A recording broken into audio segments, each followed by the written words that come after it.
are clear to play. Hey there, MiniWarGamers. Doing a rules you got wrong. Bah! Or we got wrong in this case. First off, I want to thank people who comment, and on the comment when they say that we did something wrong, reference a page number in the rulebook, because it definitely makes verifying this a lot easier. But anyway, starting from the beginning, this is the rules you got wrong in relation to the how to play fantasy Batrep between myself and Dave. First one, Inspector Morgan. Warbeasts have swift stride. The hounds would have fled 3d6 and take the two highest. Yes, they would. We did that wrong. Whenever you're charging or fleeing with creatures that have swift stride, they use 3d6, pick the two highest. Lampu just goes over, there's a point when I make references to different kinds of tests that you have to take. Stupidity, fear, and that combat checks are referred to as break tests. And from what you can see here, you try and rally after you try and make your charges. And marching, now this came up a whole bunch of times, I only did this once, but marching only prevents shooting. You can still cast spells. The only time a wizard can't cast a spell is when he's fleeing or is off the board, which makes sense. Ban 148. You mentioned that having a high enough ballistic skill, 7 or higher, allows rerolls to hit. Yeah, that was 40k. My mistake. Haven't played that game just as much, if not more. You're to hell. The hounds probably would have had a higher leadership for being 12 inches from the general. And they have swift hat, they have swift march, and marching. So basically the new point there is the hounds having a higher leadership because they're within 12 inches of his general. I totally forgot that at the time. I even actually, now that I recall, I brought it up with Dave afterward. So another thing that we did wrong, but won't happen again. And standing and shooting from Inspector Morgan.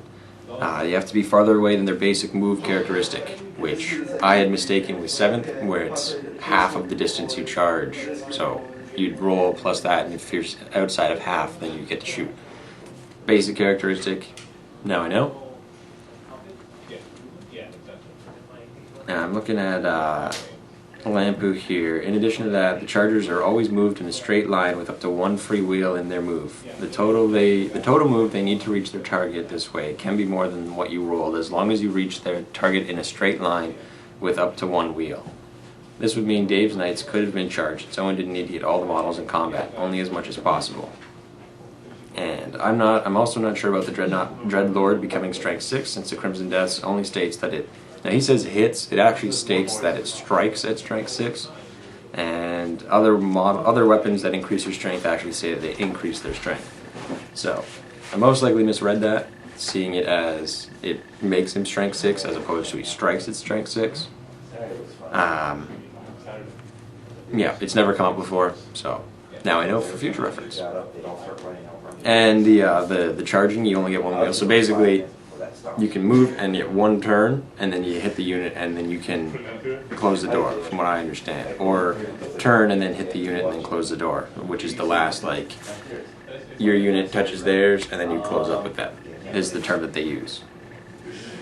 Psycho 7384. All barded horses get -1 movement, so the Chaos Knights only have a movement of 7. Yes. Didn't take that into account, because the only armies I've ever played either ignore that, like Bretonnia, where they still get their regular movement, or are elves or dwarves or other elves. Or Skaven, who don't have mounts. So thank you for that. I didn't know. Now we know for the future. More people talking about charging, the Crimson Death, and Steadfast from Lampu.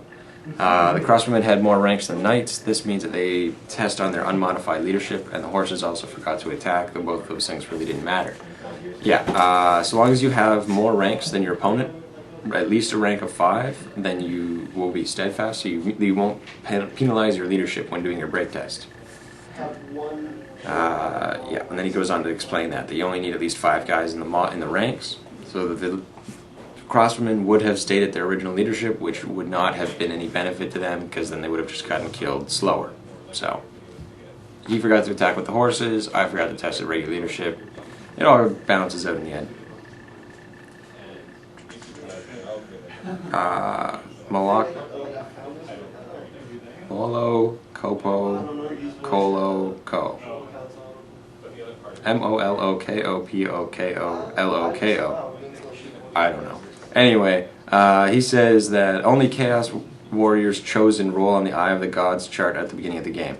Yeah, when we made a reference there to the Eye of the Gods chart, it was for the Sorcerer Lord, or his general. He had rolled the one to get +1 to his armor value. Yeah, only guys who have Eye of the Gods, which are like characters, and chosen as a unit. Or if you bring the War Shrine, it gives the ability to roll the Eye of the Gods table on nearby units every turn. And yeah.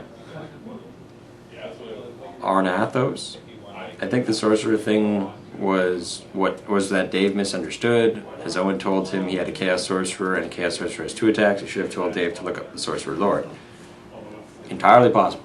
I've only played Chaos once at this point, other than that game there. I played against an all-Khorne army. He didn't have a sorcerer.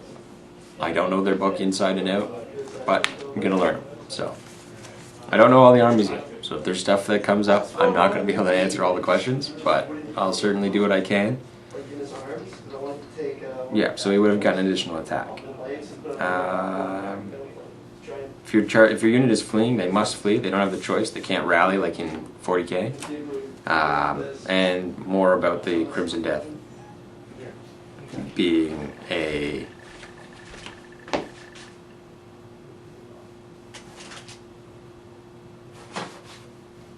strength 6 strike, not a magic.